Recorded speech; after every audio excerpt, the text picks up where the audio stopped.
नमस्कार, दीपक हाईस्कूल अमरेली की ओर से इस वीडियो में आपका स्वागत है। इस कृति का हमने पहला विभाग अगले वीडियो में देख लिया। कृति 6 कक्षा 10वीं के हिंदी का जो गद्य है कालिदास का प्राणी प्रेम, जो हमारा नाट्यांश है, वो हमने अगले वीडियो में थोड़ा हमने गद्य पढ़ा था। हमने उस गद्य में, उस पहले विभाग में हमने कालिदास कौन थे यह समझा। उसके इस पाठ के कालिदास का प्राणी प्रेम, इस पाठ के जो लेखक है मोहन राकेश जी, उसका भी हमने परिचय लिया था। और हमने अपने नाट्यांश के साहित्य प्रकार, हमारा जो कालिदास का प्राणी प्रेम साहित्य प्रकार जो नाट्यांश है, उसमें हमने यह भी देखा कि किस प्रकार कालिदास घायल हरिण शावक को किस प्रकार अपनी बाहों में लेकर उसे पुचकारते हैं और उनके साथ संवाद करते हैं। यह भी कहते हैं कालिदास हरिण शावक यानी हरिण का बच्चा। तत्पुरुष समास, कालिदास कालिका दास, यह भी तत्पुरुष समास होता है। तो प्राणी के प्रति प्रेम, यह भी तत्पुरुष समास है। तो कालिदास हरिण शावक को कहते हैं कि हमें किसी व्यक्ति के एक बाण से हमें घायल होकर अपना जीवन है वो पूर्ण करना नहीं है, परंतु किसी दूसरे व्यक्ति के कोमल स्पर्श से हमें अपना नया जीवन प्राप्त करना है। वे हरिण शावक को मल्लिका के घर ले आते हैं और मल्लिका को कहते हैं कि किसी बर्तन में, किसी भाजन में, किसी पात्र में तुम हरिण शावक के लिए दूध ले आओ। और वे हरिण शावक को यह भी कहते हैं कि हमें तो तुम्हारे जो लेप है, तुम्हारा जो घाव है, उन पर हमें दूध का घी का लेप करना है। मल्लिका और कालिदास दोनों बातें करते हैं और मल्लिका कहते हैं कि हमारे राज्य में ऐसा कौन व्यक्ति, हमारे प्रदेश में ऐसा कौन व्यक्ति है जो पशु पक्षी प्राणियों का शिकार करता है। शायद किसी दक्षिण के राज्य से कोई व्यक्ति आया है, हमारे यहाँ पर कोई पशु पक्षी प्राणियों का शिकार करता नहीं है। तभी मल्लिका अपनी खिड़की में से राज्य के उज्जैन नगरी जो राज्य है उनके 2-3 कर्मचारी को देखती है और यह कहती है कालिदास को कि उनकी जो माता है वो कहती है कि जब राज्य के कर्मचारी आते हैं, राज्य के कर्मचारी अथवा राज्य का कर्मचारी, तो राज्य का कर्मचारी, तो यह शब्द हुआ तत्पुरुष समास, व्याकरण हुआ है तत्पुरुष समास, राज्य का कर्मचारी। तो जब राज्य के कर्मचारी आते 2-3 आए हैं और इसीलिए कहते हैं, उनकी माता कहती है जब भी राज्य के कर्मचारी आते हैं तो कुछ न कुछ अनिष्ट होता है, बुरा होता है। और इस प्रकार हमने पहले पृष्ठ में देखा, पहले विभाग में देखा। अब हम आगे बढ़ते हैं। यह मोहन राकेश जी है और उनका हमने परिचय लिया था। यह उनका आषाढ़ का एक जो नाटक है वह है, यह कवि कालिदास जी है। हमने यह पृष्ठ पढ़ा। यह मल्लिका है और यह हरिण शावक को अपनी बाहों में लिए है। यह घायल हरिण शावक है। अब हम अपने गद्य की ओर आगे बढ़ेंगे।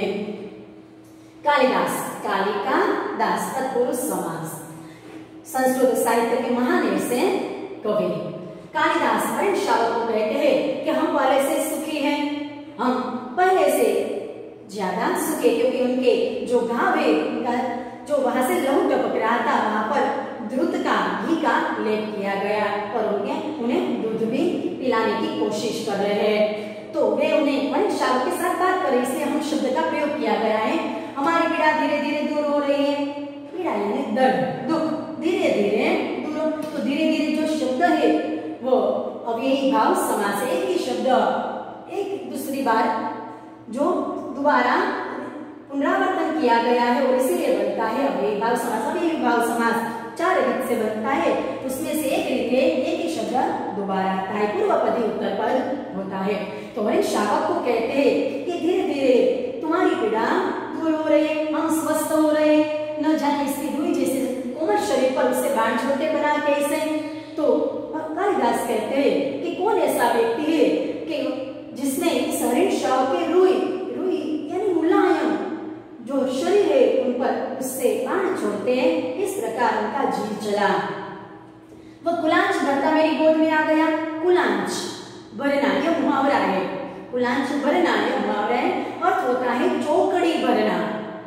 गुजराती में થાય કૂદકા मारवा। तो वह कुलांच भरता यानी वह चौकड़ी भरता भरता चौकड़ी मारता हुआ मेरी गोद में आ गया। जब हरिण शावक घायल होता है और उस वक्त जंगल में से कालिदास पसार होते हैं तो कहते हैं कि वह कुलांच भरता मेरी गोद में आ गया। मैंने कहा तुझे वहां ले चलता हूँ जहाँ तुझे अपनी माँ की सी आके और उसका साइंस नहीं मिलेगा। अब कालिदास कहते हैं हरिण शावक को कहते हैं कि मैं तुझे वहां ले चलता हूँ जहाँ पर तुझे अपनी माँ की सी आके, सी यानी जैसे, क्योंकि स्त्रियों की आंखों में जो प्यार होता है वह माँ जैसा होता है, वात्सल्यपूर्ण होता है। और इसीलिए कहते हैं कि मैं तुझे यानी वह मल्लिका के घर हरिण शावक को ले आए हैं और कहते हैं हरिण शावक को कहते हैं कि वहां पर मैं तुझे ले चलता हूँ जहाँ तुम्हारी माँ जैसी आके और उनकी तरह उनके जैसा ही तुम्हें स्नेह मिलेगा, यानी कि उनकी तरह तुम्हें प्यार मिलेगा। मल्लिका की ओर देखता है। मल्लिका दूध लिए पास आती है और कालिदास मल्लिका की ओर देखते हैं और मल्लिका दूध लेकर उनके पास आती है। मल्लिका सच माँ बहुत रुष्ट है। माँ को अनुमान हो गया कि वर्षा में मैं तुम्हारे साथ थी, नहीं तो इस तरह विकर्ण न आती। माँ को अपवाद की बहुत चिंता रहती है। मल्लिका कालिदास के साथ बात कर रही है। उनकी सखी है मल्लिका कालिदास की और वह कह रही है कालिदास को कि सची माँ आज बहुत रुष्ट है। रुष्ट यानी नाराज है। माँ को अनुमान हो गया कि वर्षा में मैं तुम्हारे साथ थी। अनुमान यानी अंदाजा, पता चलना। तो मेरी माता, उनका नाम है अंबिका और मल्लिका उनकी माता के बारे में बताती है कि उसे पता चल गया कि वर्षा में मैं तुम्हारे, बारिश में मैं तुम्हारे साथी, नहीं तो इस प्रकार दिक्कत नहीं आती।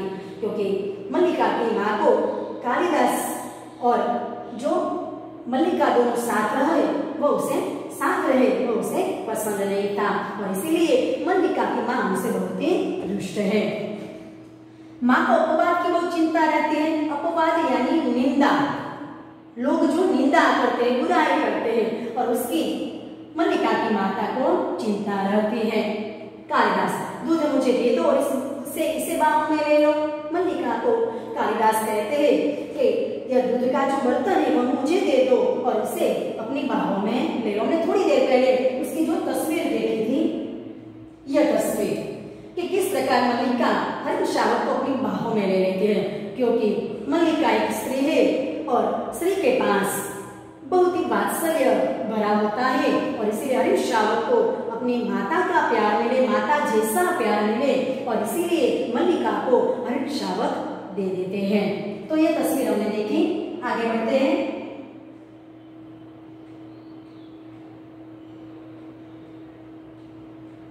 तो हमने देखा तो कालिदास कह रहे मल्लिका को कि दूध मुझे दे दो और इसे बाहों में ले लो।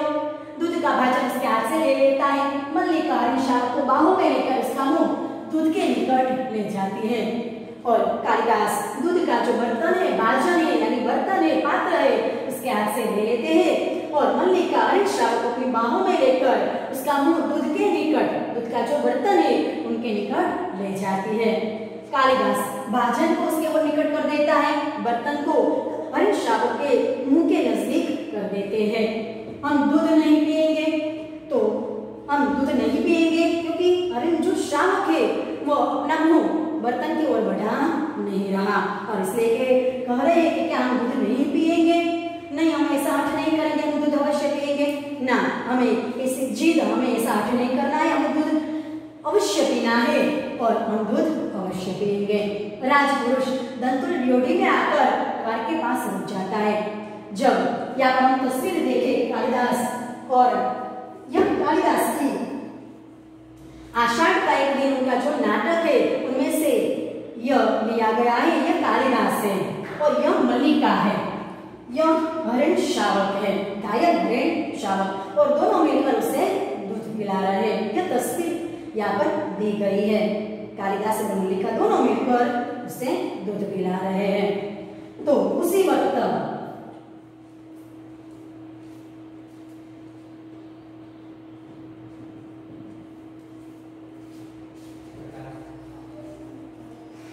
यहाँ पर हम देखें तो राजपुरुष, राज्य का पुरुष, तो यह भी हुआ तत्पुरुष समास। का, के, की जैसे शब्द से विग्रह होता है और तब बनता है तत्पुरुष षष्ठी विभक्ति संबंध तत्पुरुष समास। लेकिन परीक्षा में हमें ऐसे विभक्ति नहीं पूछी जा सकती, समास का कौन सा प्रकार है यही पूछा जाता है, तो इसलिए हमें याद रखना है तत्पुरुष समास। राज यानी राज्य का पुरुष, पुरुष यानी कर्मचारी। तो राजपुरुष दंतुल ड्योढ़ी से आकर द्वार के पास रुक जाता है। जब हमने अभी तस्वीर में देखा था कि दोनों मिलकर कालिदास और मल्लिका उसे दूध पिला रहे और उस वक्त दंतुल जो व्यक्ति है वह ड्योढ़ी में आकर, ड्योढ़ी यानी चौखट, जहां पर से घर शुरू होता है यानी चौखट, ड्योढ़ी में यानी दरवाजे के पास आकर, ड्योढ़ी यानी चौखट के पास आकर, द्वार के पास आकर रुक जाता है। क्षण भर वह उन्हें देखता रहता है। कालिदास हरिण को मुंह से दूध पिला देते हैं। वह दंतुल देख रहा है कि दोनों मिलकर उसे दूध पिला रहे हैं। ऐसे ऐसे कालिदास कह रहे हैं हरिण शावक को कि ऐसे दूध पियो, ऐसे दूध पियो। दंतुल बढ़कर उनके निकट आता है और चौखट को पार करके दंतुल आगे कमरे में आता है, उनके घर में आता है, निकट आता है यानी पास आता है। दंतुल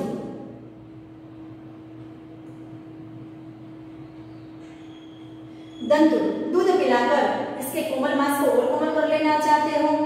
अब दंतुल जो है उज्जैन नगरी का कर्मचारी है और उसने इस हरिण शावक का शिकार किया था।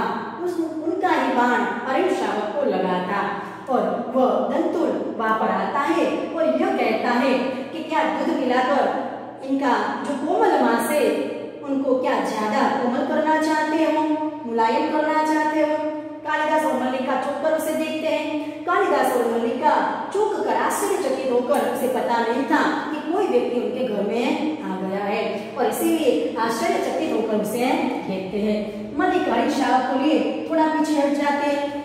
जब कोई अपरिचित व्यक्ति उनके घर आया और इसीलिए मल्लिका हरिण शावक को लिए हुए थोड़ा पीछे हट जाती है, पीछे चली जाती है। कालिदास दूध का बाजन आसन पर रख देता है और कालिदास से वह जो दूध का बर्तन है वह आसन पर रख देता है।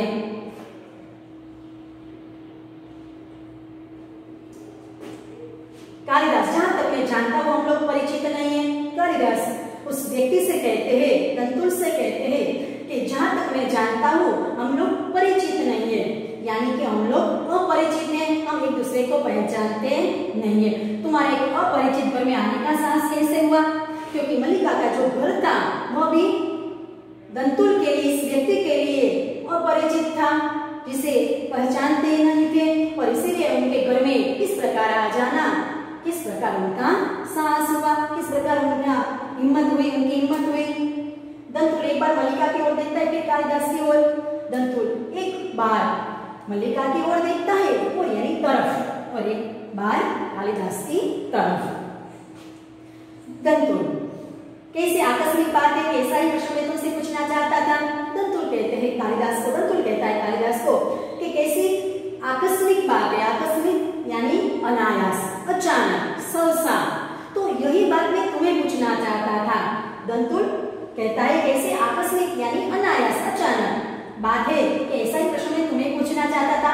हमारा कभी का परिचय नहीं, फिर भी मेरे बाण से हाथ हरिण को उठा ले जाने में तुम्हें संकोच नहीं हुआ। दंतुल कहता है कि हम दोनों का भी कभी परिचय नहीं हुआ और हमारा कभी परिचय नहीं, फिर मेरे बाण से आहत जो मेरा शिकार था हरिण शावक और मेरे बाण से जो घायल हुआ है हरिण और उनको उठा ले जाने में तुम्हें संकोच नहीं हुआ। तो यह प्रश्न दंतुल करता है। यह तो कहो कि द्वार तक रक्त बिंदु के चिन्ह बने हैं, अन्यथा इन बादलों से घिरे दिनों में मैं तुम्हारा अनुसरण कर पाता।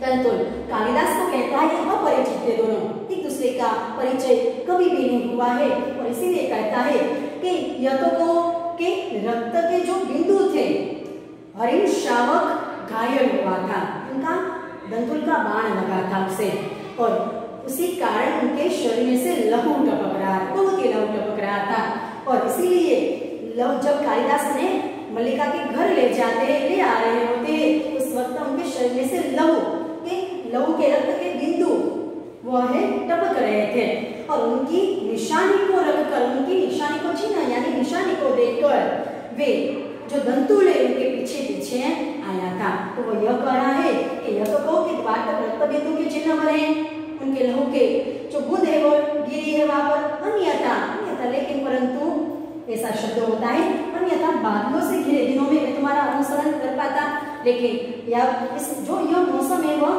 बारिश के है और बादलों से जो घिरे दिन है, बादलों से जो भरे दिन है उसमें मैं तुम्हारा अनुसरण कर पाता।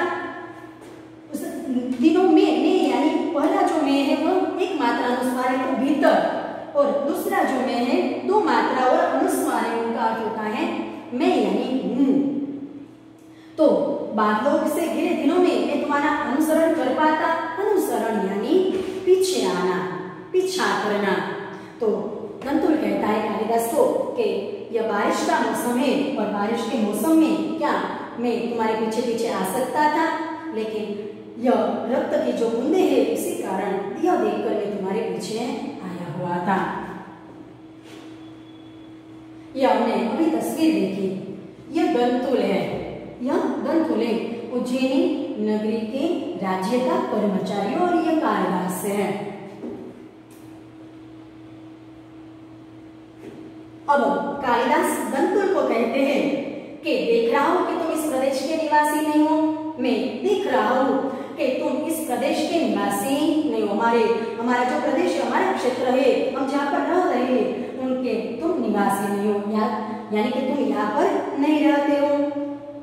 दंतुल व्यंग्यात्मक हंसी हंसता है और दंतुल है व्यंग्यात्मक यानी कटाक्ष से भरे, व्यंग्य से भरे हुए, वह हंसी हंसता यानी हंसने लगता है।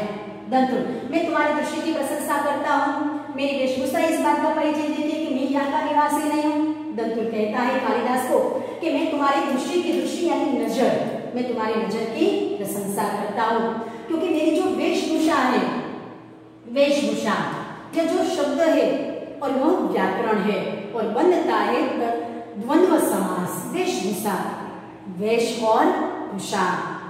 तो वेश यानी पोशाक, भूषा भूषा यानी भी पोशाक, तो वेशभूषा, वेश और भूषा बनता है द्वंद्व समास। तो यहाँ पर दंतुल कहता है कि मेरे पोशाक से ही तुम्हें पता चल जाता है, तुम्हें मेरा पोशाक इस बात का परिचय देता है कि मैं यहाँ का निवासी नहीं हूँ, क्योंकि उन्होंने राज्य के कर्मचारी का जो पोशाक है वह पहना है। कालिदास मैं तुम्हारी वेशभूषा को देखकर नहीं कह रहा है, कालिदास कहते हैं कि मैं तुम्हारी वेशभूषा को, तुम्हारे पोशाक को, तुम्हारा जो पहरवेश है उसको देखकर नहीं कह रहा।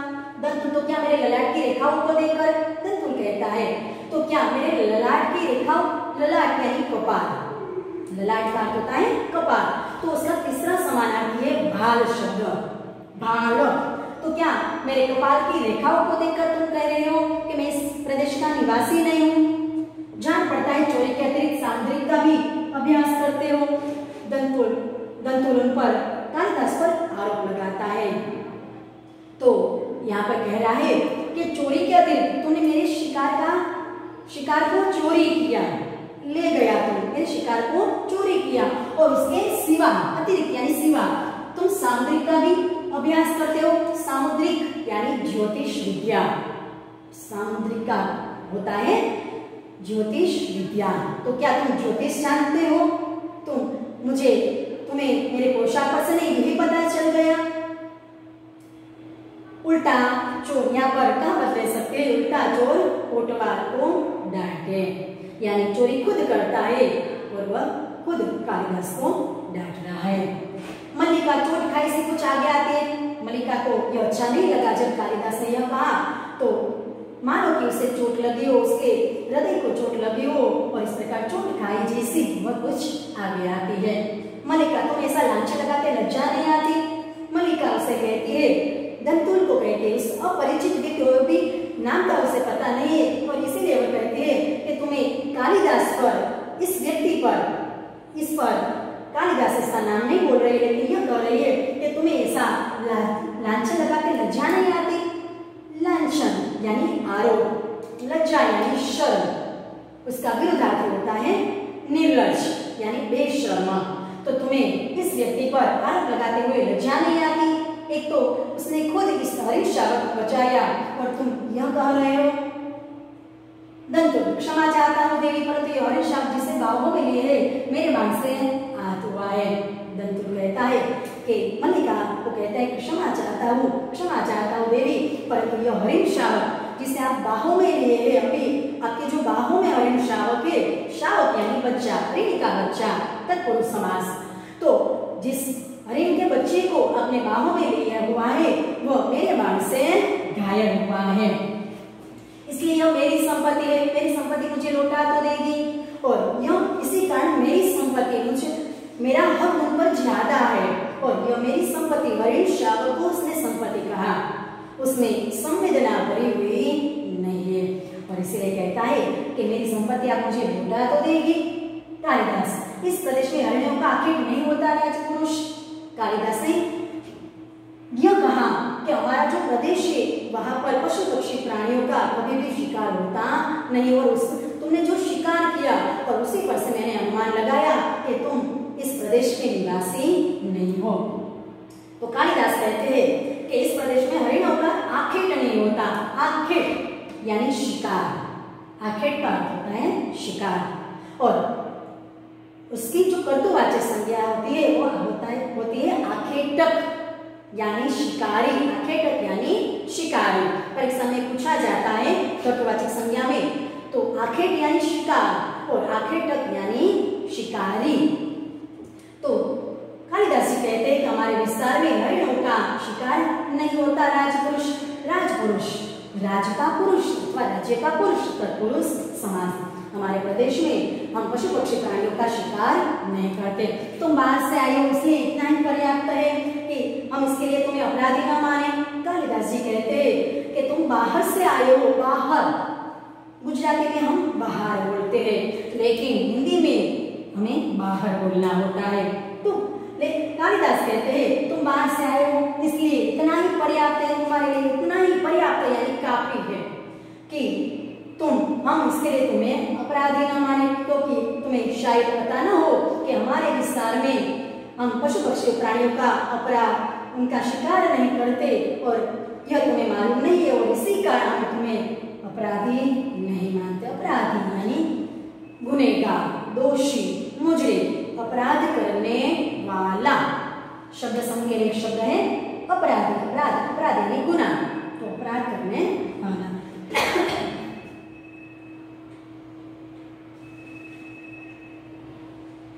दंतुल, तो राजपुरुष के अपराध का निर्णय गांववासी करेंगे। तो दंतुल कहता है कि मैं राजपुरुष और मेरे अपराध का, मेरे गुनाह का निर्णय है, गुनाह का जो निर्णय है क्या तुम्हारे जैसा गांववासी करेंगे? गांववासी, गांव का निवासी, निवासी यानी रहने वाला, तो गांव में रहने वाला, तो यह भी होता है तत्पुरुष समास। तो कहते हैं तो राजपुरुष के अपराध का निर्णय क्या तुम्हारे जैसे गांववासी करेंगे? ग्रामीण युवक, ग्रामीण गांव में रहने वाला, यह भी शब्द समूह है। ग्रामीण युवक कालिदास को कहता है दंतुल। अपराध और न्याय का शब्दार्थ भी जानते हो, किसे अपराध कहते हैं, किसे गुनाह कहते हैं, किसे न्याय कहते हैं, उनका अर्थ भी तुम जानते हो। कालिदास, शब्द और अर्थ राजपुरुषों की संपत्ति जानकर आश्चर्य हुआ। कालिदास कहते हैं कि शब्द और अर्थ तुम्हारे जैसे राजपुरुषों की संपत्ति है, उन पर तुम्हारा अधिकार है, सिर्फ तुम्हारा अधिकार है, यह जानकर मुझे आश्चर्य हुआ, क्योंकि शब्द और अर्थ पर सभी का अधिकार होता है। दंतुल, समझदार व्यक्ति जान पड़ते हो फिर भी नहीं जानते कि राजपुरुषों के अधिकार बहुत दूर तक जा आते हैं। मुझे देर हो रही है, ये अभिशाप मुझे दे दो। दंतुल कहता है, कालिदास को कहता है तुम समझदार व्यक्ति लगते हो, फिर भी यह नहीं जानते कि राज्य के जो पुरुष है, राज्य के जो अधिकारी है, उनके अधिकार है बहुत दूर तक जाते हैं, यानी कि वह कुछ भी कर सकते हैं। अब मुझे देर हो रही है और इसी कारण यह हरीश शावक तुम्हारे पास है और मुझे दे दो। कालिदास, यह हरीश शावक इस पार्वत्य भूमि की संपत्ति है। पार्वत्य भूमि यानी पर्वत की भूमि, पार्वत्य का अर्थ होता है पर्वत, तो पर्वत की भूमि, तो यह भी हुआ तत्पुरुष समास। षष्ठी विभक्ति संबंध तत्पुरुष अरिण शावक इस पार्वतीय भूमि की संपत्ति है। यह पर्वत की जो भूमि है उनकी संपत्ति है, राजपुरुष और इस पार्वतीय भूमि के निवासी हम, इसके सजातीय हैं। कालिदास कहते यह बहुत ही परीक्षा में पूछा जाता है, इस पर गौर कीजिएगा बच्चों। तो और इस पार्वतीय भूमि के निवासी हम हैं, तो इस पार्वतीय भूमि के निवासी हम इसके सजातीय है। सजातीय यानी समान जाति के, यह प्राणी है और मानव है ऐसा कुछ नहीं, लेकिन समान जाति के है। तो और इसी पार्वतीय भूमि के निवासी हम यानी पर्वत की भूमि में जो भी रहते हैं वो सभी समान जाति के हैं। तुम यह सोचकर भूल रहे हो कि हम इसे तुम्हारे हाथ में सौंप देंगे। अगर तुम ऐसा सोच रहे हो कि मैं इस अरिण शावक को तुम्हें सौंप दूंगा तो यह तुम भूल रहे हो। मल्लिका इसे अंदर ले जाकर तल्प पर या किसी आसन पर अंबिका सहसा अंदर से आती है। अब कालिदास मल्लिका को कहते हैं कि तुम इसे इस अरिण शावक को अंदर ले जाओ और किसी तल्प या आश्रम, तल्प यानी भी बिस्तर, आश्रम यानी भी बिस्तर, दोनों समानार्थी तल्प और आश्रम। तो मल्लिका को कहते कालिदास, क्योंकि वहां पर दंतुल था और इसीलिए कहते हैं कि तुम इसे अंदर ले जाओ और किसी बिस्तर पर उसे सुला दो। और उस वक्त मल्लिका की जो माता है, हमारा जो तीसरा चौथा पात्र, तीसरा दंतुल था, चौथा जो पात्र है वो है अंबिका, और उनका सहसा यानी अचानक प्रवेश होता है, यानी अंबिका घर में से यानी अपने कमरे में से बाहर आती है। तो हम यहाँ पर हमारा दूसरा विभाग यहाँ पर पूर्ण करते हैं। अगले वीडियो में, अगले विभाग में। आभार।